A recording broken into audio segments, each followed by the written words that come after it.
Hello, everyone. Welcome to our Aging and Spirituality podcast. And hopefully today is another day when we will be inspiring you to open up to your unrealized potential. You know, as we age, sometimes we have so much more potential and we don't know it. So we want to help ourselves open up to that. I'm Chris Jensen. I'm Kathy Lee Taylor. So good to see you guys today, or for you to hear us or see us. Please, let us know if you like these or if there's a topic you want. We want to hear it.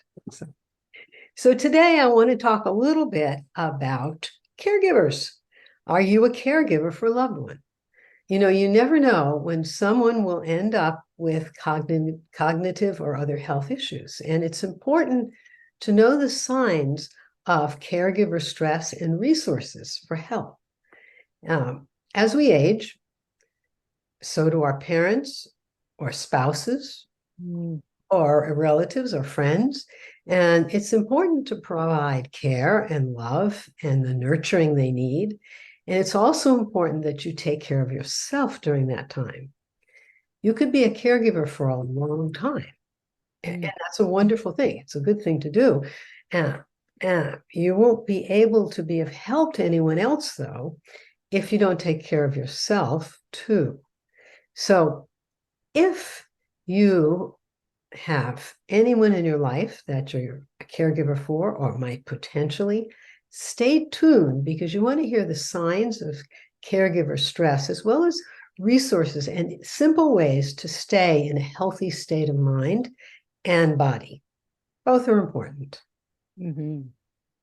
So one of the most difficult issues for caregivers is when their spouse, parent, or other relative has cognitive issues. Say that again. When a spouse, a parent, or a relative has cognitive issues. Oh, okay. Yeah, that's one of the most difficult things for most people.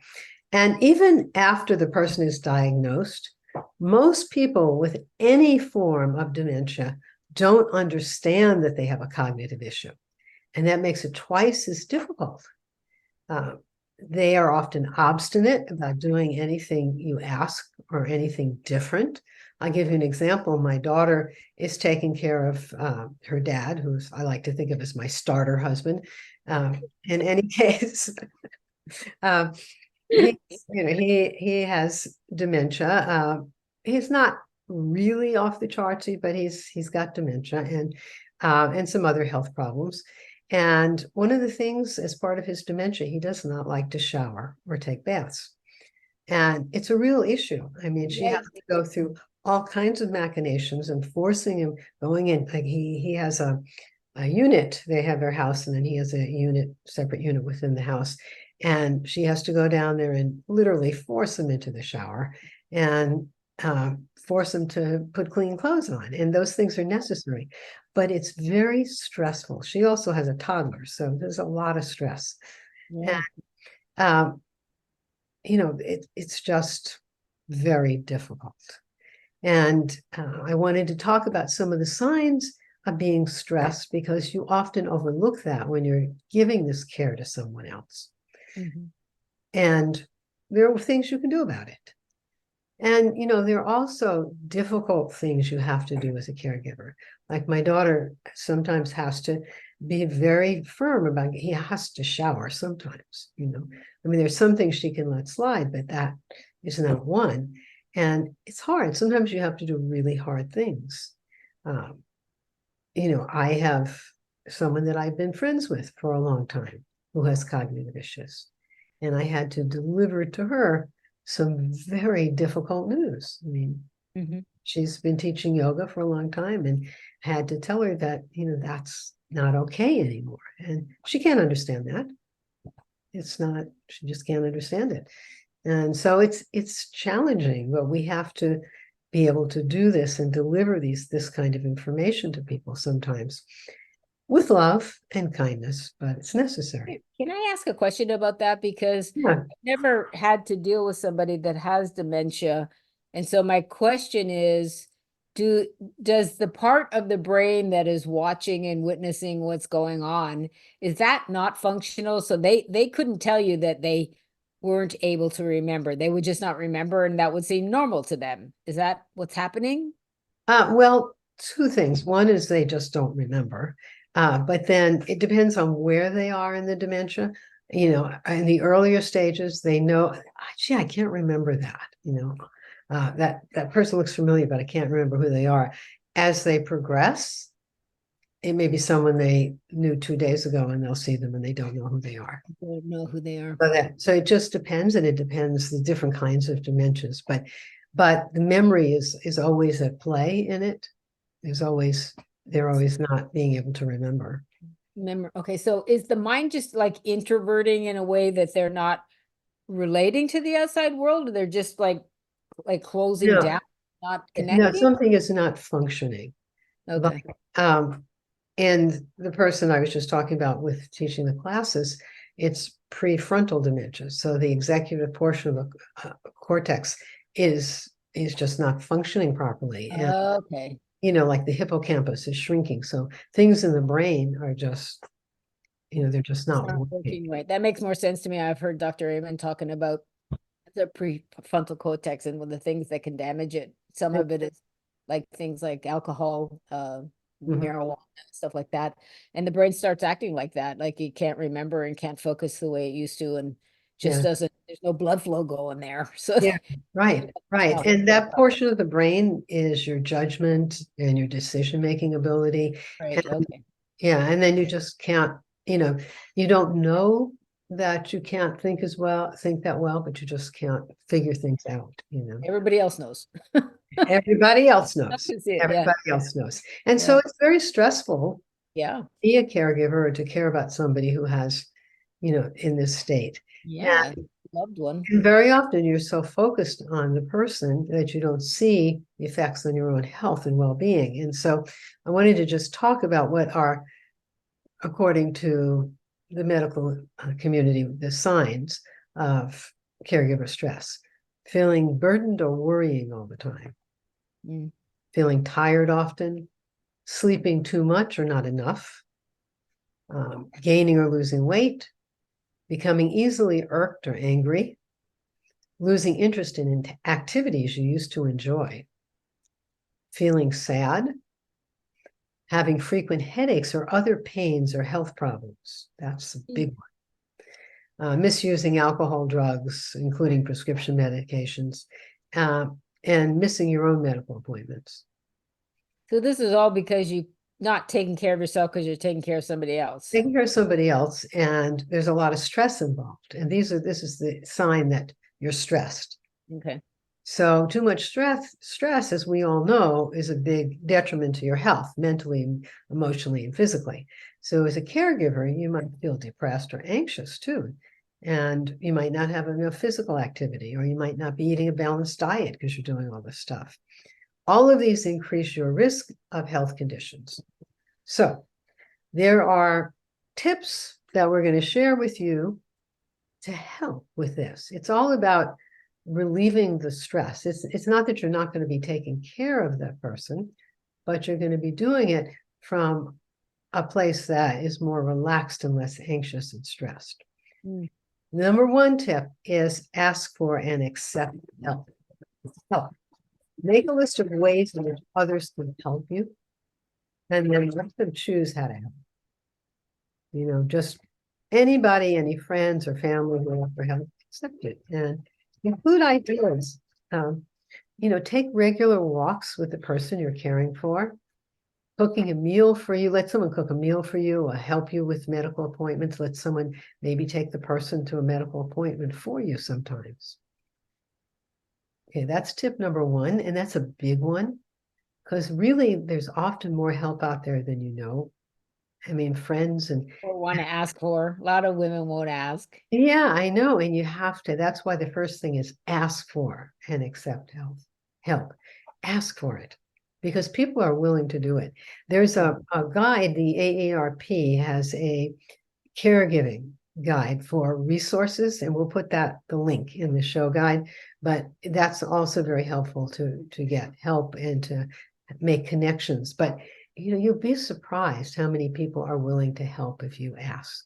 Mhm. Okay, so that's tip number one. Next is focus on what you can do. You know, at times you may feel like you're not doing enough. but no one is a perfect caregiver, okay? And believe that you're doing the best you can. I mean, nobody's perfect, like nobody's a perfect parent. You know, you do the absolute best you can. Right. And don't start beating up on yourself. I could do more, I could do more. You just do the best that you can do. Next is to set goals you can reach. You know, break large tasks into smaller ones that you can do a little at a time. Make a list of what's most important and say no to requests that are draining, such as hosting meals or for holidays and other occasions. Maybe let somebody else do that and you be the guest. Right. Those are important things. They seem like small things, but they end up being big things. And then get connected. And this is learn about the caregiving resources in your area. There might be classes you can take, and there are all kinds of services like rides and meal delivery and house cleaning that you could potentially be taking advantage of. And that's that AARP is one really good resource, but you can just Google it in your area too, and there'll be other resources that would be very helpful. You know, even someone giving rides or bringing meals over occasionally, you know, those things make a difference. Join a support group. People in support groups, they know what you're dealing with. They can cheer you up and help you solve problems. Support group can be the best place to make new friends. And you may say, well, I don't have time for that. There's plenty of online support groups, which you don't have to go anywhere. You just Zoom in and you'll get a lot of help. Stay connected to, you know, seeking social support, stay connected to family and friends who support you. Make time each week to visit with someone, even if it's just a walk or a quick cup of coffee, something that helps you with that connection. And take care of your health. Find ways to sleep better. Move a little bit. Even if you just get up and walk around your house, move. Drink plenty of water. Simple thing, but people forget to drink water and they forget to get up and move around. Just those things will make a difference because you don't want to end up in a situation where you then need a caregiver because your health is so deteriorated. So you've got to be careful with that.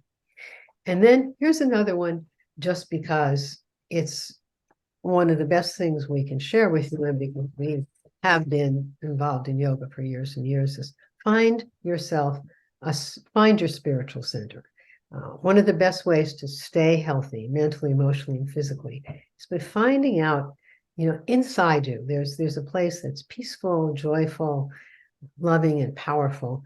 And whatever your spiritual inclination, or even if you don't have any spiritual inclinations, get in touch with your inner power, that joy or potential. I mean, not only relieves the stress, but it will open you up to peace of mind, which, you know, is beyond stress reduction. It's going to keep you in a great state of mind and heart.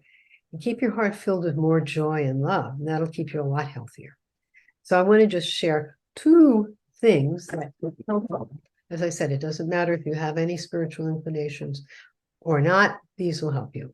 One is deeply relaxing. In yoga, we call it deep relaxation, but just lie down on the floor, on your back, you know, your palms are up, your feet are like 12 to 15 inches apart. And you just try there and just start with your feet and try to relax your body from your feet, going up your legs, your abdomen, all the way up your arms, your back, your head. Just lay there like that. And if your mind's racing around, just mentally say, peace, peace, peace. So relax, relax, relax. Just try to get a sense of, you know, before you go to sleep at night, you just let your body relax. So just let everything relax. Try to do that for 5 minutes, or if you can, for 10 minutes. Incredible rejuvenation. Just amazing rejuvenation will happen. And then there's another breathing meditation practice that, and you don't have to worry about having to meditate for a long time or focus. This involves breathing, so it's easy to do. But it's very helpful in very quickly recentering. Like if you're stressed and you want to regroup and get into a more peaceful place to deal with things, this is very helpful. It's called the fountain breath. So you put your awareness at the bottom of your spine, And I'm going to tell you how to do it, and then we're going to do it for like 2 or 3 minutes.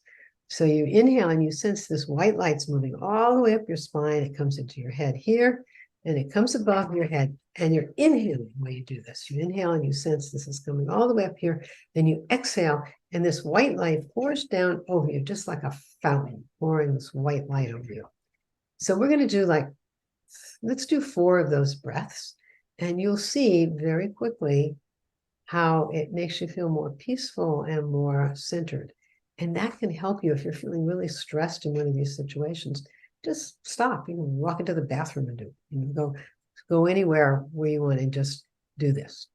So let's do one together, and then well, why don't I talk you through 2 of them, and then you do 2 of them without me talking you through them. So let's put our awareness right at the bottom of the spine, and then inhale, sensing a white light as you inhale. It comes up your spine, into the forehead, above your head. Now exhale, just let this white light pour down over you like a fountain of light.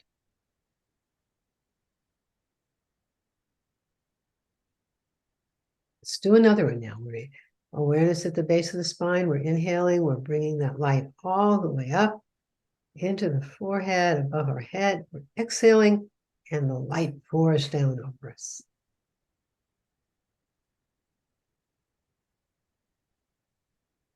Now let's do another one. Just do it at your own rate.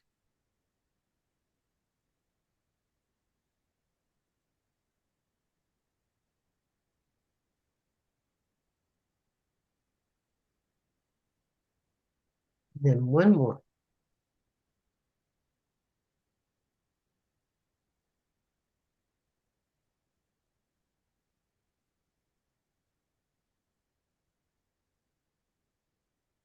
And just enjoy that light for a moment.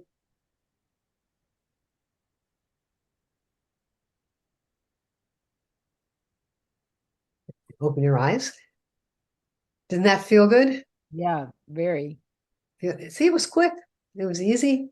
So you don't have to say, I don't have time to do it. You can do it. You can do this very quickly and easily, and it will help you to get out of the stress mode, to get into a more centered and peaceful, joyful kind of mode. Yeah. So these tips are helpful if you are in a situation, and you never know when you're going to be in a situation. So it's good to know and to be aware of them, and be aware of the signs that there's stress going on, because sometimes we're not aware, and then do something about it. It's not like you have to make a major life change to do something. These simple things we shared will be very helpful. They will. And that's why you do yoga, because it brings the awareness that something's going on you need to pay attention to. So you don't get to that place of burning out. Right, Yeah, exactly. before you're burnt out. You got to stop before you burn out. That's it. Yeah. Well said. Thank you. Right. So I hope this is really helpful for you. And if you have any questions, let us know. The link to the AARP resources will be in the show notes, because I know that's a great resource, but there will be others in your area. So thank you all for coming. See you next week. Bye. Bye.